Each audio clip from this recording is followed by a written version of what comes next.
বিসমিল্লাহির রহমানির রহিম। সুপ্রিয় শিক্ষার্থীরা, কেমন আছো তোমরা? আশা করছি সবাই ভালো আছো। গত ক্লাসে আমি তোমাদেরকে কোষ বিভাজন সম্পর্কে পড়িয়েছিলাম। আজকে আমাদের আলোচনার বিষয়বস্তু হচ্ছে কোষ চক্র বা সেল সাইকেল।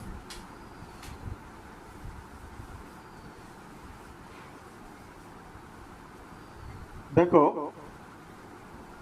একটা জীবের যেমন জীবন আছে, জীবটা যেমন বেড়ে ওঠে, একটা সময় সে বংশ বিস্তার করে, একইভাবে একটা কোষেরও জীবন আছে। কোষটিও বৃদ্ধিপ্রাপ্ত হয় এবং সে একটি কোষ থেকে দুটি কোষে পরিণত হয়। এভাবে করেই তার জীবনচক্র কিন্তু চলতে থাকে। তাহলে এই যে একটি কোষ জন্ম লাভ করলো, তারপর সেটি সেখান থেকে বড় হলো, বড় হওয়ার পরে সে বিভাজিত হয়ে নতুন আরেকটি সদস্য সৃষ্টি করলো। এভাবেই কিন্তু তার জীবনচক্রটি এগিয়ে যেতে থাকে। তো 1953 সালে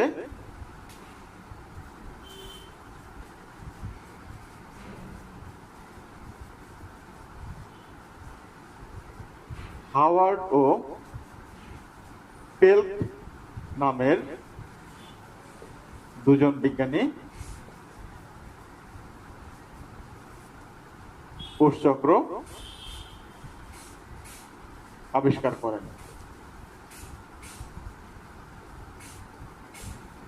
হাওয়ার্ড ও পেল্ক, এই হাওয়ার্ড এবং পেল্ক নামে দুজন বিজ্ঞানী এরা কোষচক্র আবিষ্কার করেন।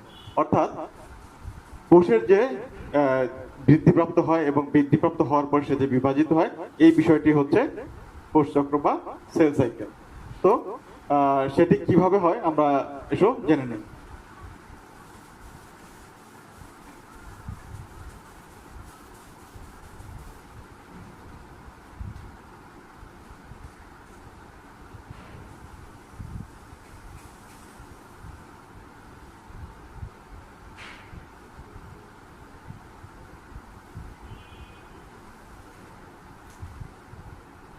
যদি আমরা ধরে নেই যে এটি হচ্ছে একটি কোষের সমগ্র জীবনচক্র, তাহলে এই চক্রের শুধুমাত্র এতটুকু জায়গা, এটা হচ্ছে তার বিভাজন পর্যায় বা এম ফেজ।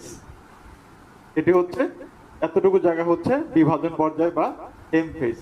আর বাকি যে জায়গাটুকু আছে, অর্থাৎ এখান থেকে শুরু করে একেবারে এই পর্যন্ত, এখান থেকে শুরু করে এই পর্যন্ত, এই সম্পূর্ণ জায়গাটুকু হচ্ছে ইন্টারফেস।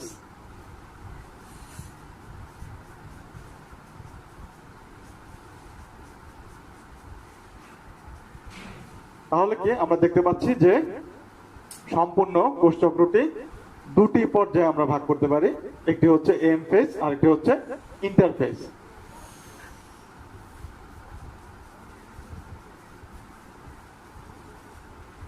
তো এই যে ইন্টারফেস, এই ইন্টারফেসটিকে আগে মনে করা হতো একটি একটি বিশ্রাম দশা, কিন্তু পরবর্তীতে জানা গিয়েছে যে এটি আসলে কোনো বিশ্রাম দশা নেই। এখানে এটি কোষ বিভাজনের প্রস্তুতিমূলক পর্যায়। মূলত এম ফেজ, এই অংশে যে কোষটি বিভাজিত হবে, এই বিভাজনের জন্য যে প্রস্তুতি গ্রহণের প্রয়োজন হয়, সেই প্রস্তুতিমূলক কাজটি করে থাকে এই ইন্টারফেস দশায়। অর্থাৎ এটি হচ্ছে মূলত প্রস্তুতিমূলক পর্যায়।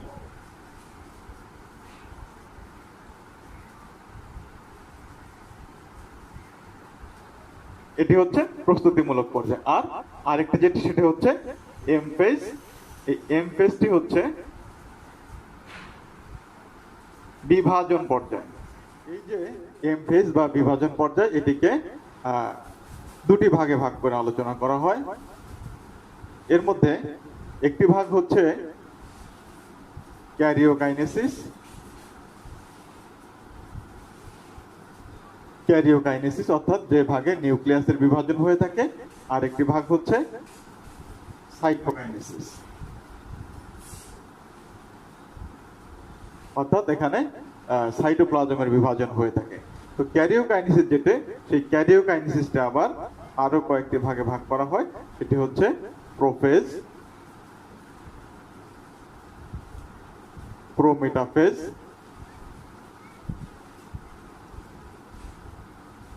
মেটাফেজ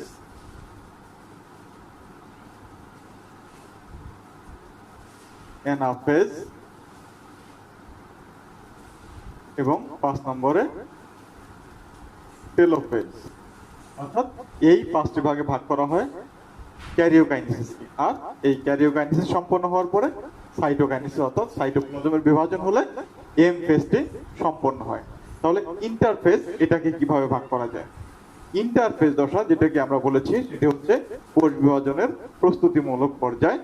এই প্রস্তুতিমূলক পর্যায়টাকে 3টি দশা বা 3টি ধাপে ভাগ করা যায়। সেগুলো কি? সেগুলো হচ্ছে, প্রথমে আছে G1 বা গ্যাপ 1, এরপরে আছে সিনথেসিস বা সংশ্লেষণ ধাপ, এরপরে 3 নম্বরে আছে গ্যাপ 2 বা G2। এই 3টি ধাপ। তাহলে এসো দেখে নেই। আমরা বলেছিলাম যে এর এতটুকু অংশ হচ্ছে এম ফেজ, আর বাকি যে অংশটি আছে এই অংশটি হচ্ছে ইন্টারফেজ। অর্থাৎ এখান থেকে শুরু করে এই পর্যন্ত, অর্থাৎ আমরা দেখতে পাচ্ছি একটা কোষ তার সমগ্র জীবনকালের বেশিরভাগ সময়ই ইন্টারফেজ দশায় কাটিয়ে থাকে। তাহলে এম ফেজে সে সময় কাটায় মাত্র 5 থেকে 10%, অর্থাৎ তার সমগ্র জীবনকালের মাত্র 5 থেকে 10% সময় সে কাটিয়ে থাকে এম ফেজে। আর বাকি 90 থেকে 95 ভাগ সময় কিন্তু সে কাটায় ইন্টারফেজ হিসেবে। তো ইন্টারফেজটাকে আমরা 3টা ভাগে ভাগ করেছি। এই 3টা ভাগের মধ্যে প্রথমে রয়েছে G1 বা গ্যাপ 1। এই G1 বা গ্যাপ 1, এখানে ধরো এতটুকু যদি আমরা ধরি, এটা হচ্ছে G1 বা গ্যাপ 1। এরপরে বাকি এই অংশটি হচ্ছে এস বা সিনথেসিস এবং এই অংশটি হচ্ছে G2। তাহলে এই G1 বা গ্যাপ 1 এখানে সে তার সমগ্র জীবনকালের 30 থেকে 40 অর্থাৎ 30 to 40% সময় সে অতিবাহিত করে এই ধাপে। এরপরে পরের যে ধাপটি রয়েছে এস ফেজ বা সিনথেসিস ফেজ, এই ধাপে সে সময় কাটায় 30 থেকে 50 ভাগ।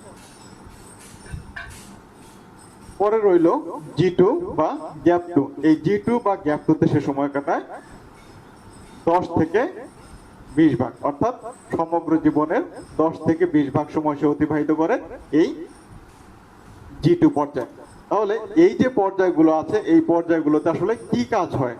এর প্রত্যেকটি পর্যায়ে পরবর্তী পর্যায়ে যে কাজ হবে সেই কাজে অংশগ্রহণের জন্য যে প্রস্তুতির প্রয়োজন, সেই প্রস্তুতিমূলক কাজটি হয় তার আগের পর্যায়ে। অর্থাৎ এইচ ফেজে যে কাজটি হবে, এইচ ফেজে কাজের জন্য যে প্রস্তুতি প্রয়োজন হবে সেই প্রস্তুতিটি গ্রহণ করবে G1 বা গ্যাপ 1 ধাপে। আবার একইভাবে G2 ধাপে যে কাজ করবে সেই কাজের জন্য যে প্রস্তুতি গ্রহণ করার প্রয়োজন সেটা হবে এস ফেজে। আবার বিভাজনের জন্য যে প্রস্তুতি প্রয়োজন, এই সম্পূর্ণ প্রস্তুতি হবে এই 3 ধাপে। তাহলে আমাদের প্রথম যে ধাপ রয়েছে সেটি হচ্ছে G1 ধাপ। তাহলে এই G1 ধাপে মূলত কি হয়? এখানে শিক্ষার্থীরা একটু লক্ষ্য করো, G1 এর পরের ধাপ হচ্ছে এস ফেজ বা সিনথেসিস ফেজ। অর্থাৎ আমরা বলেছি যে এস ফেজের প্রস্তুতি গ্রহণ করাই হচ্ছে G1 এর কাজ। অর্থাৎ এস ফেজে যে কাজটি হবে সেই কাজের প্রস্তুতি গ্রহণ করবে কখন? এই G1 ধাপে। তাহলে এস ফেজে কি হয় সেটি আমাদের আগে একটু জানা প্রয়োজন, সেটি একটু সংক্ষেপে তোমাদেরকে আলোচনা করছি। এস ফেজ মানে হচ্ছে সিনথেসিস। তাহলে সিনথেসিস হবে কার সিনথেসিস হবে? ডিএনএ এর সিনথেসিস হবে। তোমরা জানো, একটি উদাহরণ দিয়ে যদি তোমাদেরকে আমি একটু দেখাতে চাই, সেটি হচ্ছে ধরো একটি মানব দেহের একটি কোষ, যেই কোষে 46টি ক্রোমোজোম রয়েছে। তাহলে এই 46টি ক্রোমোজোম যেই কোষে রয়েছে সেই কোষটি যদি বিভাজিত হয়, বিভাজিত হয়ে দুটো কোষে পরিণত হবে। এই যে দুটো কোষে পরিণত হচ্ছে, এই প্রত্যেকটিতেই কিন্তু 46টি করে ক্রোমোজোম পাওয়া যায়। আমরা গত ক্লাসে মাইটোসিস কোষ বিভাজন নিয়ে আলোচনা করেছি। সেখানে আমরা বলেছি যে মাইটোসিস কোষ বিভাজন হচ্ছে যেই কোষ বিভাজনে একটি মাতৃকোষ থেকে দুটি অপত্য কোষ তৈরি হয়, যে অপত্য কোষ দুটি তাদের মাতৃকোষের সমগুণ সম্পন্ন এবং সম আকার আকৃতি সম্পন্ন। তাহলে সমগুণ সম্পন্ন বলতে বোঝা যাচ্ছে যে এই কোষের বা মাতৃকোষের যে গুণ ছিল, এখানে অপত্য যে দুটি কোষ তৈরি হয়েছে সেই কোষ দুটি একই গুণ সম্পন্ন হবে। অর্থাৎ এখানে 46টি ক্রোমোজোম থাকলে এখানেও কিন্তু প্রতিটি কোষে 46টি করে ক্রোমোজোম হবে। তাহলে এটা কিভাবে সম্ভব হচ্ছে যে এই কোষে আছে 46টি ক্রোমোজোম, সেই 46টি ক্রোমোজোমকে আমরা দুটো ভাগে ভাগ করেছি, দুটো ভাগে ভাগ করে দুই কোষে দিয়ে দেওয়া হয়েছে, কিন্তু প্রতিটি কোষেই 46টি করে ক্রোমোজোম পাওয়া গেল। এটা কিভাবে সম্ভব হলো? স্বাভাবিক অবস্থায় যদি এমন হতো 46টাকে দুই ভাগে ভাগ করলে এই কোষে পড়তো 23টি, এই কোষে পড়তো 23টি, কিন্তু সেটি না হয়ে দেখা যাচ্ছে এখানে দুটো কোষেই 46টি করে ক্রোমোজোম এসেছে। এটি তোমাদেরকে আমি আরেকটি উদাহরণ দিয়ে পরিষ্কার করছি। ধরো আমার কাছে একটি নোট আছে, 1 পৃষ্ঠার একটি নোট আছে। তাহলে এই নোটটি আমি তোমাদের যে কোনো দুজন স্টুডেন্টকে দিতে চাই। এখন আমি তোমাদেরকে এই নোটটি কিভাবে সমানভাবে ভাগ করে দিতে পারি? ধরো আমি একটা কাজ করতে পারি, সেটি হচ্ছে নোটটিকে মাঝ থেকে দুভাগে ছিঁড়ে দুজনকে দিয়ে দিলাম, তাহলে সমান ভাগে তোমরা দুজন পেয়ে গেলে। কিন্তু তাতে কি হলো, দুজনে কেউই কিন্তু সম্পূর্ণ নোটটি পেলে না। ওর কাছে যতটুকু নোটের যে অংশটি আছে আরেকজনের কাছে নেই, আবার আরেকজনের কাছে যে অংশটি আছে অপরজনের কাছে সেই অংশটি নেই। তাহলে কি করলে তোমরা দুজনেই দুটি নোট সমপরিমাণ এবং সম্পূর্ণভাবে পেতে পারো? হ্যাঁ, সেটি হচ্ছে আমি যদি ওই 1 পৃষ্ঠা নোটের একটি ফটোকপি করি, ফটোকপি করলে তাহলে আমার কাছে কপি হবে দুটি, সেই দুটি কপি আমি দুজন স্টুডেন্টকে ভাগ করে দিতে পারবো। একইভাবে এই মাতৃকোষে যে ক্রোমোজোম থাকে সেই ক্রোমোজোমটি ডাবল হয়ে যায়, সেই ক্রোমোজোমের রেপ্লিকেশন ঘটে, অনুলিপন ঘটে। এই যে ক্রোমোজোমের রেপ্লিকেশন বা অনুলিপন ঘটে, অনুলিপন ঘটে এই মাতৃকোষে থাকা অবস্থায় সেই ক্রোমোজোম কিন্তু ডাবল হয়ে যায়। ডাবল হয়ে যাওয়ার পরে তারপর সে যখন বিভাজন পর্যায়ে যায়, সেই বিভাজন পর্যায়ে গিয়ে সে এই ক্রোমোজোম দুটো ভাগ করে দুই কোষে দিয়ে দেয়। তো এই যে মাতৃকোষে থাকা অবস্থায় একটা কোষের ক্রোমোজোম ডাবল হয়ে যাচ্ছে, সেই কাজটি হচ্ছে এই সিনথেসিস বা এস ফেজে। তার মানে এই সিনথেসিস হচ্ছে কিসের? ডিএনএ এর সিনথেসিস, ডিএনএ এর রেপ্লিকেশন। এই ডিএনএ রেপ্লিকেশন হচ্ছে এই ধাপে। এই রেপ্লিকেশন হওয়ার ফলে কি হচ্ছে, পরবর্তীতে দুটি কোষের সমান ভাগে ক্রোমোজোম ভাগ করে দেয়া যাচ্ছে। তো এখন এই যে সিনথেসিস, এই সিনথেসিস বা সংশ্লেষণ বা ডিএনএ রেপ্লিকেশন, এই রেপ্লিকেশনের জন্য যেই প্রস্তুতিমূলক কাজ গ্রহণ করতে হবে সবগুলো প্রস্তুতিমূলক কাজই হয়ে থাকে G1 বা গ্যাপ 1 ফেজে। তাহলে এসে আমরা জেনে নেই গ্যাপ 1 এ কি কি প্রস্তুতিমূলক কাজ হয়। তো প্রথমে তোমরা একটু চিন্তা করে দেখো যে রেপ্লিকেশন, এই রেপ্লিকেশন বা ডিএনএ অনুলিপন এই বিষয়টি তোমরা প্রথম অধ্যায়ে পড়বে। প্রথম অধ্যায়ে ডিএনএ রেপ্লিকেশন সম্পর্কে বিস্তারিত বলা আছে। আমি বিস্তারিত কিছু আলোচনা করছি না, শুধু তোমাদের একটু ধারণা দেওয়ার চেষ্টা করছি। এই যে ডিএনএ রেপ্লিকেশন করার জন্য কি প্রয়োজন হয়? বিভিন্ন ধরনের এনজাইম প্রয়োজন হয়, যেমন helicase enzyme, polymerase enzyme, ligase enzyme, এই ধরনের বিভিন্ন এনজাইম প্রয়োজন হয়। তো এই যে এনজাইম প্রয়োজন হচ্ছে, এই এনজাইমগুলো কি? এনজাইমগুলো হচ্ছে মূলত প্রোটিন। তাহলে এইখানে যেহেতু এনজাইম প্রয়োজন হবে অর্থাৎ প্রোটিন প্রয়োজন হবে, সেই প্রোটিনগুলো তৈরি করতে হবে কোথায়? এই G1 বা গ্যাপ 1 ফেজে। অর্থাৎ গ্যাপ 1 ফেজে একটা কাজ হচ্ছে কি,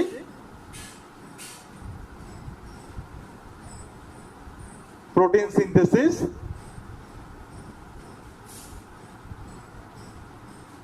ইনক্রিজ হচ্ছে, অর্থাৎ প্রোটিন সিনথেসিসটা বাড়ছে গ্যাপ 1 এই ধাপে। প্রোটিন সিনথেসিস মূলত দুটি ধাপে ঘটে থাকে, এটিও তোমরা প্রথম অধ্যায়ে জানতে পারবে, সেখানে প্রোটিন সিনথেসিস সম্পর্কে বিস্তারিত আলোচনা করা আছে। তো আমি শুধু বলছি যে প্রোটিন সিনথেসিস হচ্ছে দুটি ধাপে সম্পন্ন হয়, একটা ট্রান্সক্রিপশন এবং আরেকটি হচ্ছে ট্রান্সলেশন। তো এই ট্রান্সক্রিপশন এবং ট্রান্সলেশন এই ধাপ দুটি সম্পন্ন করার জন্য সেখানে বিভিন্ন ধরনের আরএনএ প্রয়োজন হয়, যেমন আরআরএনএ, টিআরএনএ, এমআরএনএ। তো এই যে আরএনএ গুলো প্রয়োজন হয়, এই আরএনএ গুলোর সিনথেসিস হয় হচ্ছে G1 ধাপে, অর্থাৎ বিভিন্ন ধরনের আরএনএ সিনথেসিস ঘটে। এরপরে তোমরা জানো যে কোনো প্রক্রিয়া ঘটার জন্যই শক্তি প্রয়োজন হয়, আর এই শক্তি বা বায়োলজিক্যাল শক্তি আমরা কাকে বলি, সেটি হচ্ছে এটিপি। অর্থাৎ জি1 ধাপে এটিপি সিনথেসিসের পরিমাণও বাড়তে থাকে, ইনক্রিজ হয়। এরপরে এই রেপ্লিকেশন, ডিএনএ রেপ্লিকেশনের জন্য কি প্রয়োজন হয়, বিভিন্ন র ম্যাটেরিয়ালস প্রয়োজন হয়। র ম্যাটেরিয়ালস কাকে বলি আমরা, র ম্যাটেরিয়ালস হচ্ছে ডিএনএ রেপ্লিকেশনের জন্য যেসব উপাদান প্রয়োজন, যেমন পেন্টোজ সুগার, যেমন নাইট্রোজেন বেস, যেমন ফসফরিক অ্যাসিড, এগুলো হচ্ছে আমরা সংক্ষেপে এটাকে বললাম, এটি হচ্ছে র ম্যাটেরিয়ালস।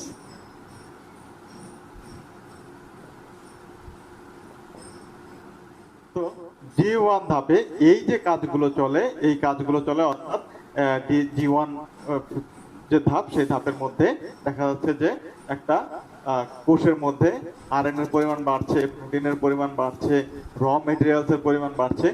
এই পরিমাণগুলো বাড়ার ফলে কি হচ্ছে, কোষের আকারটিও কিন্তু বড় হয়ে যাচ্ছে, অর্থাৎ সাইজ অফ সেল ইনক্রিজ।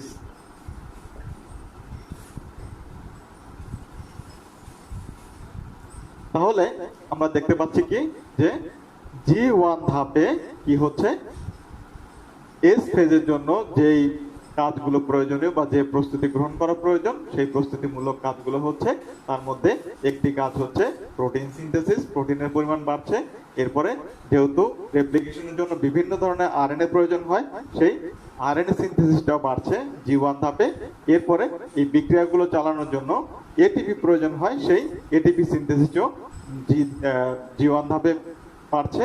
এরপরে রেপ্লিকেশনের জন্য যে বিভিন্ন র ম্যাটেরিয়াল, যেমন আমরা কি বলেছি, নাইট্রোজেন বেস, পেন্টোজ সুগার, এরপরে ফসফরিক অ্যাসিড, এই জিনিসগুলো যে প্রয়োজন হয়, এই জিনিসগুলো সংশ্লিষ্ট হয় হচ্ছে জি1 ধাপে। এরপরে এই জিনিসগুলো যেহেতু সংশ্লিষ্ট হচ্ছে, এই জিনিসগুলো সংশ্লিষ্ট হওয়ার কারণে কোষের আকারটি বৃদ্ধি পায়, তার মানে সাইজ অফ সেলও ইনক্রিজ হয়, অর্থাৎ বৃদ্ধি পায়। তাহলে এই কাজগুলো ঘটে থাকে হচ্ছে জি1 ফেজে। তো এতক্ষণ তোমাদের সাথে যে বিষয়গুলো আলোচনা করলাম, আশা করছি তোমরা বুঝতে পেরেছো। এরপরে আরো দুটি পর্যায় রয়েছে, একটি হচ্ছে এস ফেজ এবং আরেকটি হচ্ছে জি2 বা গ্যাপ টু ফেজ। এরপরে হচ্ছে এন ফেজ। তাহলে ইন্টারফেজের যে পরবর্তী দুটি পর্যায়, অর্থাৎ এস ফেজ এবং জি2 ফেজ, এই ফেজ দুটি বা পর্যায় দুটি নিয়ে আমরা পরবর্তী ক্লাসে আলোচনা করব। তো ততক্ষণ পর্যন্ত তোমরা ভালো থাকো, সুস্থ থাকো। তোমাদের সবার সুস্বাস্থ্যময় জীবন এবং মঙ্গল কামনা করছি। ধন্যবাদ। আল্লাহ হাফেজ।